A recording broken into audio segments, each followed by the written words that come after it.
इस वीडियो में NCERT 10th class विज्ञान अध्याय 3 धातु एवं अधातु, तो इस अध्याय के पेज नंबर 45 का ये सभी प्रश्न हम लोग समझ के साथ करेंगे। चलिए आइए एक एक करके सभी प्रश्नों को प्रारंभ करते हैं और समझ बनाते हैं। तो पेज नंबर 45 है। पहला प्रश्न है, ऐसी धातु का उदाहरण दीजिए जो कमरे के ताप पर द्रव होती है। तो उत्तर होगा पारा। पारा एक ऐसी धातु है जो कमरे के ताप पर द्रव है, बाकी सभी धातुएं ठोस रूप में होती हैं। दूसरा प्रश्न है, चाकू से आसानी से काटा जा सकता है, ऐसे धातु का उदाहरण देना है। तो सोडियम एक बहुत ही मुलायम धातु है जिसे चाकू से भी आसानी से काटा जा सकता है। तीसरा प्रश्न है, ऊष्मा की सबसे अच्छी चालक होती है। कौन सी धातु है जो ऊष्मा की सबसे अच्छी चालक होती है? तो उत्तर होगा चांदी। नोट्स में बहुत बढ़िया से हम लोगों ने समझ लिया है, पुस्तक विश्लेषण में भी ये बताया जा चुका है चांदी और कॉपर के बारे में। चौथा प्रश्न है, ऊष्मा की कुचालक होती है कौन सी धातु? ऊष्मा की, तो स्टेटिन जो है ऊष्मा की कुचालक होती है। लेड भी कह सकते हैं, यहाँ उचित स्टेटिन होगा। अब दूसरा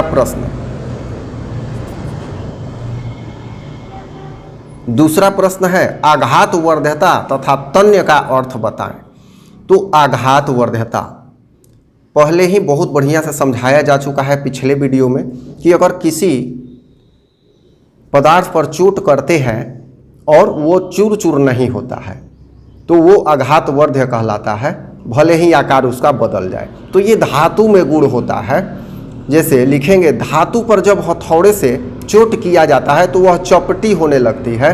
धातु के इस गुण को आघातवर्ध्यता कहा जाता है। इसमें ये भी जोड़ सकते हैं कि और वह चूर चूर नहीं होती है। यह जो गुण होता है इसे आघातवर्ध्यता कहते हैं। अब है तन्य। तो धातु को जब खींचते हैं तो वह बढ़ती है।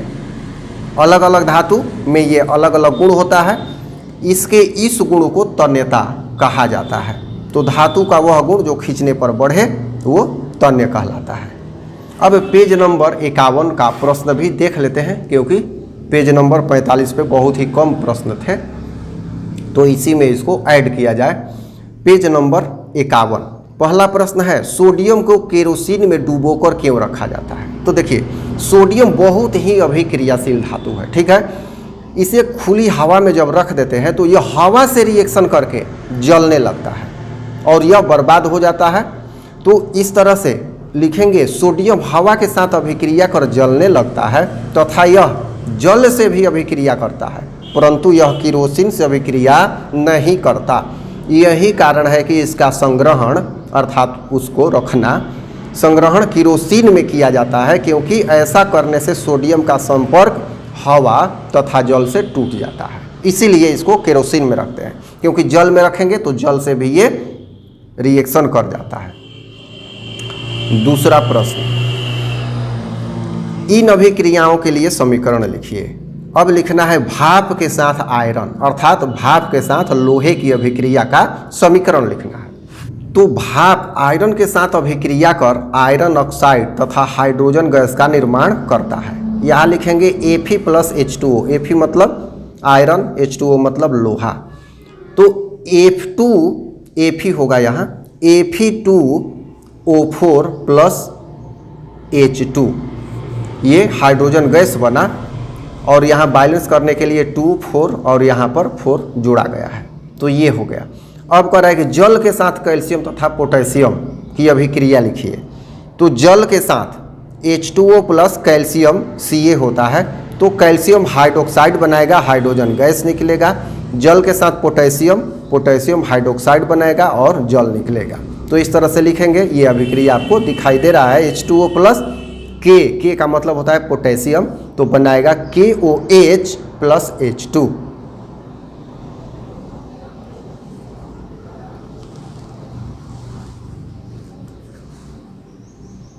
अब तीसरा प्रश्न, ABCD 4 धातुओं के नमूनों को लेकर एक एक करके निम्न विलयन में डाला गया।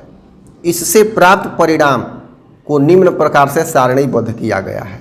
ये सारणी दिया हुआ है, ये प्रश्न है। अब इस सारणी का उपयोग कर ABCD के संबंध में निम्न प्रश्नों का उत्तर दीजिए। प्रश्नों का उत्तर देना है। अब प्रश्न है सबसे अधिक अभिक्रियाशील कौन सी है।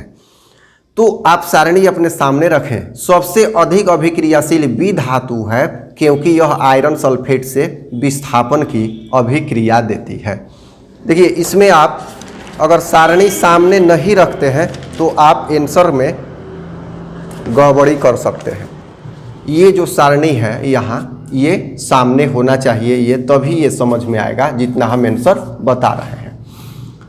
तो ये हो गया। दूसरा, धातु बी को कॉपर 2 सल्फेट के विलयन में डाला जाए तो क्या होगा।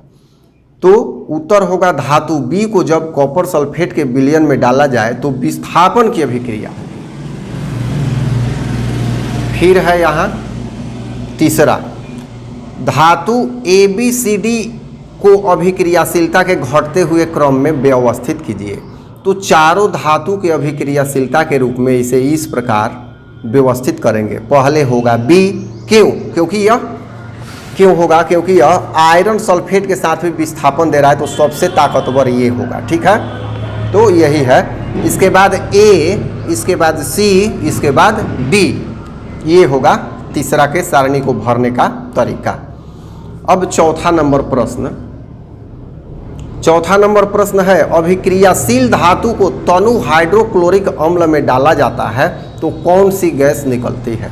आयरन के साथ तनु H2SO4 की रासायनिक अभिक्रिया लिखिए। उत्तर देखिए, अभिक्रियाशील धातु को HCl में डालने पर H2 गैस का निर्माण होता है। H2 गैस बनता है, हाइड्रोजन गैस बनता है। अभिक्रिया है Fe + H2SO4, ये है लोहा और ये है हाइड्रोक्लोरिक अम्ल। तो FeSO4 बना दिया अर्थात फेरस सल्फेट लौह सल्फेट बना दिया और H2 गैस यहाँ बन रहा है। पांचवा नंबर प्रश्न है जिंक को आयरन सल्फेट के विलयन में डालने से क्या होता है, इसकी रासायनिक अभिक्रिया लिखिए। तो उत्तर होगा जिंक को आयरन सल्फेट में डाला जाता है तो विस्थापन की अभिक्रिया होती है। जहां जिंक सल्फेट बनता है और लोहा अलग हो जाता है, इसका रासायनिक समीकरण इस प्रकार है Zn + FeSO4 arrow ZnSO4 + Fe। ये विस्थापन की अभिक्रिया है। क्यों विस्थापन होता है, तो देखिए जिंक जो है आयरन से मोर रिएक्टिव है, अधिक अभिक्रियाशील है। तो ये आयरन के यौगिक से आयरन को हटाएगा और अपने आयरन के जगह पर बैठ के अपना यौगिक बना देगा। जैसे यहाँ देखिए जिंक आया, यहाँ लोहा जो है सल्फेट अर्थात ये लोहे का यौगिक है, यहाँ से लोहे को फेंक देगा और Zn अपने यहाँ देखिए बैठ गया, ZnSO4 अपना यौगिक बना लिया और लोहा यहाँ अलग हो गया। तो इसी को विस्थापन की अभिक्रिया कहते हैं। तो इस वीडियो में इतना ही, फिर हम लोग अगले वीडियो में पेज नंबर 54 के प्रश्नों के साथ उपस्थित होंगे। धन्यवाद।